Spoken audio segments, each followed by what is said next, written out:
আসসালামু আলাইকুম। সবাই কেমন আছেন? আমার ইউটিউবের বন্ধুরা, আশা করি সবাই ভালো আছেন। নোয়াখালী বিভাগ চাই, কুমিল্লা বিভাগ চাই। নোয়াখালী বিভাগ চাইবার যুক্তি আছে ভাই। নোয়াখালী কৃষি ক্ষেত্রের দিকে আগাইয়া, সিজনের তরমুজের দিকে আগাইয়া, শিক্ষার দিকে আগাইয়া, ভালোবাসার দিকে আগাইয়া, আপ্যায়নের বেলা আগাইয়া নোয়াখালীরা বিভাগ চাইতে পারে। এই যে মনে করেন ফেনীতে তিনবার প্রধানমন্ত্রী সাবেক বেগম খালেদা জিয়া, তার বাড়ি ফেনী। নোয়াখালী বিভাগ চাইতে পারে।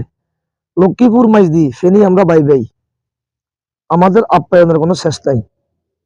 তো আপনারা কুমিল্লা বিভাগ চান, রাস্তা ব্যারিকেড দিই, গাড়ি ভাঙচুর করি, অ্যাম্বুলেন্স আটকায়। আর ভাই আসেন, ঢাকা আসেন, মন্ত্রণালয়ের সামনে আসি বলেন বিভাগ দিতে হবে কুমিল্লা, সচিবালয়ের সামনে আসি বলেন কুমিল্লা বিভাগ দিতে হবে। সেটা তো করতে পারেন না।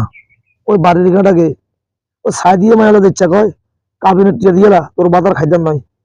ওই শেষমেশ গার্মেন্টসে চাকরি করে, মনে করছিল কাবিনেট টিয়ালে যাই বা দামদের শিল্পপতির মতো চলবো। ও বাইরবো আর বাইরে দাসী বান্দির মতো খাটাইবো। তো শেষমেশ ভাই আপনাদের কোয়ালিটি আছে, আপনাদের কাছে মনুষ্যত্ব বলতে কিছু নাই। আপনারা বলেন কুমিল্লা শিক্ষা বোর্ড আছে, আর ভাই আপনাদের শিক্ষার অভাব আছে, জ্ঞানের অভাব আছে। নিজের বিবেকের প্রশ্ন করুন যে আমরা যে আন্দোলন করি, অসহায় মানুষের উপর যে জিম্মি করি, জুলুম করি, অন্যায় করি, আল্লাহ কি আপনাদের ক্ষমা করবে? ক্ষমা করবে না। আপনাদের মধ্যে অনেক কিছু হয়। আমরা পার্শ্ববর্তী এলাকা অসুবিধা কি? ফেনী যদি বিভাগ দেয়, আপনার সমস্যা কোথায়? আমরা তো পার্শ্ববর্তী। তো তার চেয়ে বলা মানে যান, ওয়েলকাম। তাহলে আপনাদেরকে বলে শনি আছে, কথাটা মাথায় রাখে দিবেন।